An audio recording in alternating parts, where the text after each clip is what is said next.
Hello students, आज मैं इस वीडियो में आप लोगों को लघुत्तम समापवर्तक एवं महत्तम समापवर्तक के बारे में डिस्कस करेंगे। आइए पहले हम लघुत्तम समापवर्तक के बारे में जानते हैं कि लॉसा क्या होता है। यानी लॉसा इसको LCM अंग्रेजी में कहते हैं, शॉर्ट में हम इसको लॉसा लघुत्तम समापवर्तक बोलते हैं। इसकी परिभाषा क्या है? वह छोटी सी छोटी संख्या जो प्रत्येक दी गई संख्या से पूर्णतः विभाजित हो जाए उसको हम कहते हैं लघुत्तम समापवर्तक। अब होता है कि लघुत्तम हम निकालते कैसे हैं? तो लघुत्तम हम दो तरीके से निकालते हैं। एक होता है गुणनखंड विधि, दूसरा होता है भाग विधि। तो पहले हम गुणनखंड विधि से देखेंगे, उसके बाद भाग विधि से एक एग्जाम्पल लेकर हम देखते हैं। आइए एक एग्जाम्पल लेते हैं। लघुत्तम हम निकाल रहे हैं 18, 28, 124, 18, 28, इसको लिख सकते हैं 108 तथा 105 का लॉसा निकालना है। लॉसा ज्ञात करिए। क्वेश्चन मान लीजिए ये ज्ञात कीजिए।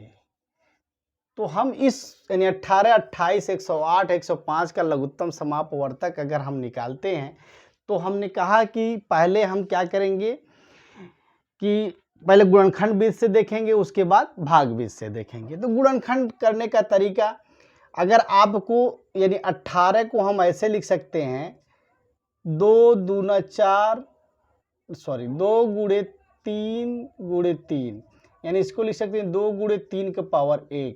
अगर आपको ऐसे समझ में नहीं आ रहा है तो आप क्या करेंगे, 18 को गुणनखंड करेंगे, 2 से करेंगे पहले, 2 9 18, फिर 3 से जाएगा, 3 3 9, यानी ये आपका आ जाएगा। तो इसको ऐसे लिख सकते हैं, यानी ये आपका आ गया पहले का। फिर उसके बाद 28 को आप लिखेंगे, यानी 28 का गुणन करेंगे। तो क्या करें, यहीं बगल में कर लीजिए 28 को जब आप भाग करेंगे 2 से, कितना 14 बार में जाए, फिर 2 से करेंगे 7 बार में जाएगा, फिर कितने बार में जाएगा, 7 से 1 बार में जाएगा। यानी इसको आप लिख सकते हैं 2 गुणे 2 गुणे 7, यानी लिख सकते हैं आप 2 का पावर 2 गुणे 7। फिर आपका है 108। 108 को आप क्या करेंगे, इसी तरह नहीं समझ में आता है तो 108 को आप क्या करेंगे, अलग से कहीं भाग कर सकते हैं। 2 से कटेगा, 2 5 10, 2 चौको 8, फिर 2 से कटेगा, 2 दूना 4, 2 7 14, 27 बार में जाए। फिर 3 से कटे, 3 3 9 27, फिर 3 3 9, फिर 3 1 कम 3, यानी आपका गुणनखंड आया क्या, 2 गुणे 2 गुणे 3 गुणे 3 गुणे 3, यानी इसको लिख सकते हैं 2 का पावर 2 गुणे 3 का पावर 3। फिर उसके बाद आता है 105, यानी 105 का हम गुणनखंड विधि से करेंगे तो 105। जब इसका गुणनखंड करेंगे तो कितनी बार से जाएगा, 5 से जाएगा। तो 5 दूना 10, 5 1 पहले 3 से करते, 2 से जाएगा नहीं, 3 से कट जाएगा, 3 से कटते हैं, 3 3 9 और 3 5 15। अब ये किससे जाएगा, 5 से जाएगा, 5 7 35, फिर 7 से 7 1 7, यानी आपका मिला क्या, 3 गुणे 5 गुणे 7, यानी आपका यही गुणनखंड हो गया। अब ये होता है कि हम इसका लघुत्तम निकालेंगे कैसे। तो लघुत्तम निकालने के तरीका ये होता है, यानी प्रत्येक जो गुणनखंड आया है उस गुणनखंड में देखते हैं किसकी पावर सबसे अधिक है, पहले उसको हम लेते हैं। यानी लॉसा बराबर जब होगा इसका, यानी लॉसा बराबर यानी लघुत्तम समापवर्तक इसका जो होगा, यानी देखिए 2 का यहाँ पे सबसे घात बड़ा है, यहाँ पर भी है, यानी 2 का पावर 2 आ जाएगा, सोचना ही नहीं है। उसके बाद देखते हैं कि उसके बाद 3 है, तो 3 के पावर यहाँ 2 है, फिर इसमें है नहीं, इसमें 3 के पावर 3 है, यहाँ पे 3 के पावर 1, यानी 3 के पावर 3 वाला ले लेंगे। अब उसके बाद 2 और 3 सेलेक्ट हो गया। उसके बाद जो बची संख्या है, उसके बाद देखिए यहाँ 5 नहीं है इन दोनों में, यहाँ पे भी नहीं, यहाँ पे 5 है, तो इसको 5 रख लेंगे। और फिर एक संख्या बच रही है 7, तो 7 लिख लेंगे। यानी इसको जब गुणा करेंगे, 2 दूना 4, यहाँ 3 3 9 27 गुणे 5 गुणे 7, यानी इसको जब गुणा करेंगे आप पूरा मिल जाएगा। यानी इसको 5 को 20, आप 20 और 7 दूना 14, 140, यानी 27 गुणे 140 लिख सकते हैं, यानी 4, 5 और 7 का गुणनफल करेंगे तो 5 चौका 20 और 7 दूना 14, 140 हो गया। अब जब इसको गुणा करेंगे आप तो 0 हो जाएगा। 14 सत्ते 98 को 8 हासिल 9, 14 दूना 28 और 9 37, यानी 3780 इसका लघुत्तम निकल गया। ये तरीका हो गया आप गुणनखंड बीज से। इसी को हम भाग बीज से भी करेंगे, यानी भाग बीज से चलिए करके देखते हैं भाग बीज से कैसे करते हैं। तो ये आपका हो गया गुणनखंड बीज, दूसरा हम करेंगे भाग बीज। भाग बीज से अगर इसको करते हैं तो क्या करेंगे, सबको इकट्ठा लिख लेते हैं। 18, 28, 108 और 105 यही दिया है, सबको इकट्ठा लिख लेंगे। उसके बाद हम क्या करेंगे, सबसे छोटी संख्या अभाज्य संख्या, मतलब एक आप हमारा पहला वीडियो देखे होंगे वहाँ नंबर सिस्टम में अभाज्य अभाज्य के बारे में बताया गया था। अभाज्य संख्या सबसे छोटी क्या है, 2 है, तो 2 से पहले भाग करेंगे। तो 2 9 18, 14 दूना 28, 2 1 कम 2, 2 चौको 8, 14 28 या 2 पचे 10, 2 चौको 8, 54 बार में कट रहा है। ये आपका नहीं कटेगा, तो सेम तरीके से उसी तरह से हम लिखेंगे। जब तक चेक करेंगे फिर 2 से देखिए काटेंगे, यानी 9 इसी तरह जाए 2 सत्ते 14, 2 दूना 4, 14 2 7 14 और फिर 105। अब 2 से कटने वाला नहीं है, तो जब 2 से नहीं कटेगा तो 3 से करेंगे, यानी उसके बाद का जो अभाज्य गुणनखंड है 3 है तो 3 से करेंगे। तो 3 त्रिका 9, 7 नहीं कटेगा, उसी तरह आ जाएगा 3 9 27 और 3 त्रिका 9, 3 5 15। अभी 3 से कट जाएगा, देखिए यहाँ पर भी यहाँ पर भी कट जाएगा, तो 3 से करेंगे, यानी 3 1 कम 3 7 आ जाएगा, 3 त्रिका 9 और ये आपका 35 ही रहेगा, कटेगा नहीं। फिर 3 से करिए, यानी जब तक करते रहेंगे जब तक कि एक भी आ जाएगा तो हम करेंगे। 3 से करेंगे 1 आ जाएगा, आइए आपका 35 होगा। अब यहाँ पे क्या हो जाएगा, 3 के बाद आता है 5, तो 5 से भाग करेंगे, अगर कटने वाला होगा तो कट जाएगा, यानी 5 7 35। अब देखिए सिर्फ 7 बचा हुआ, तो यानी 7 से कटेगा, यानी जब तक भाग करते रहेंगे जब तक कि नीचे जो हमारा 1 ना आ जाए। तो सब में देखिए 1 1 आ गया, इसका मतलब अब हमारा लौसा जो हो जाएगा, लौसा इसका जो होगा यानी सबका गुणा 2 गुणे 2 गुणे 3 गुणे 3 गुणे 3 गुणे 5 गुणे 7। देखिए यही चीज़ यही संख्या आपको फिर मिल गई, 2 के पावर 2 3 के पावर 3 5 गुणे 7, यानी मिला क्या आपका 3780। इस तरह से दो विधि से आपने देखा, एक गुणनखंड विधि और एक क्या देखा आपने, भाग विधि। ये भाग विधि कहलाता है और एक गुणनखंड विधि कहलाता है। इन दो विधियों से आप लघुत्तम निकाल सकते हैं। इसके बाद हम महत्तम समापवर्तक के बारे में जानें। तो महत्तम समापवर्तक क्या होता है, वह बड़ी से बड़ी संख्या जो दी गई प्रत्येक संख्या को पूर्णतः विभाजित कर दे, वह महत्तम समापवर्तक कहलाता है। उसको हम HCF अंग्रेजी में शॉर्ट में लिखते हैं, हिंदी में मौसा लिखते हैं।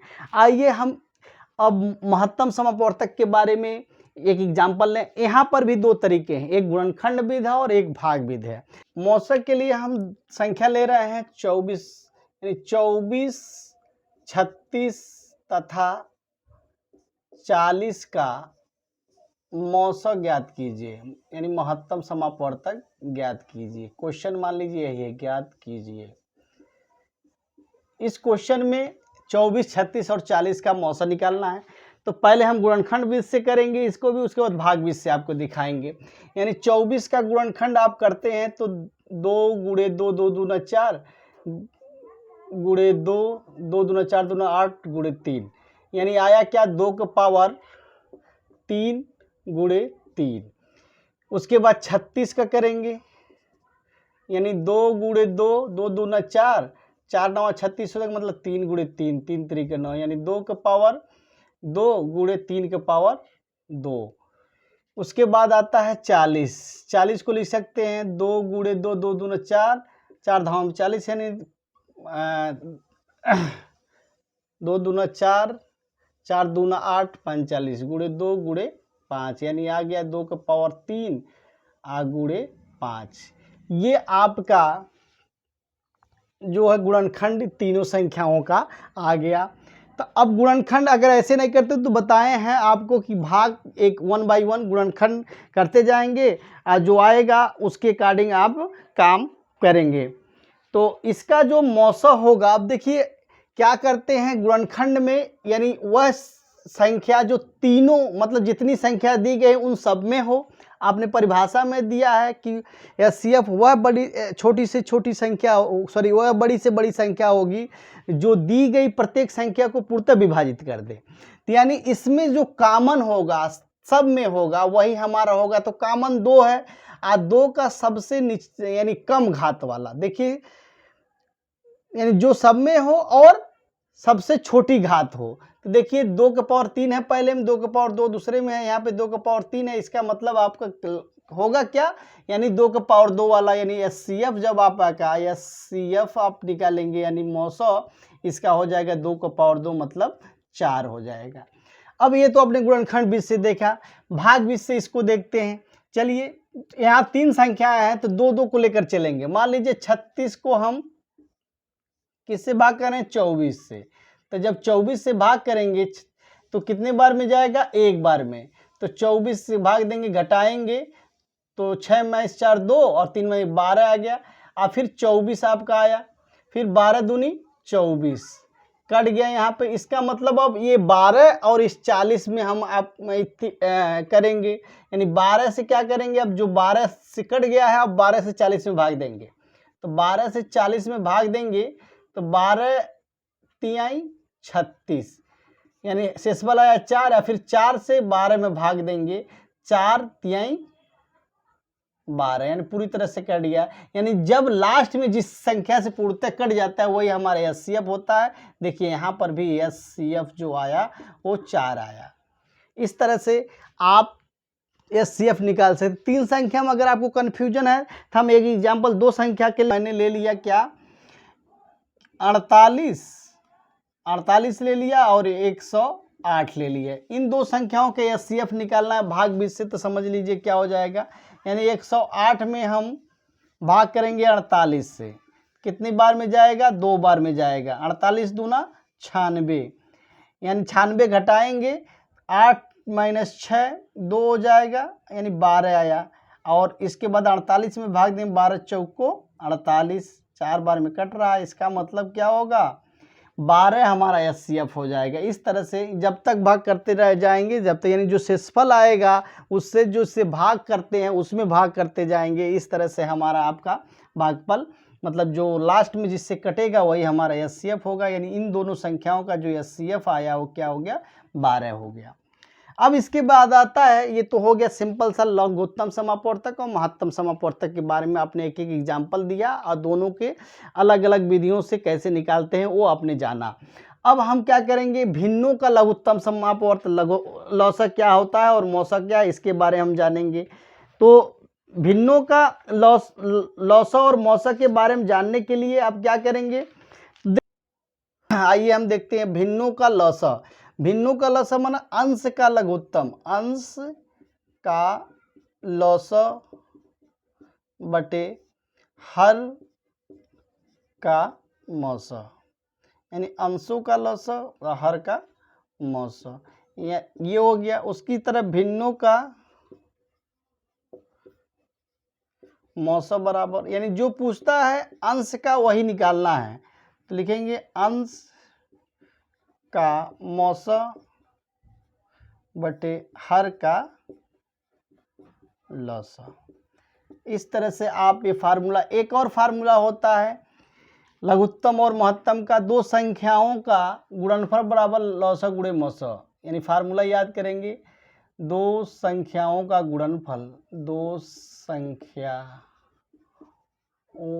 का गुणनफल बराबर लौसा गुणे मौसा। ये फार्मूला आप याद रखेंगे, इस फार्मूले का यूज होता है।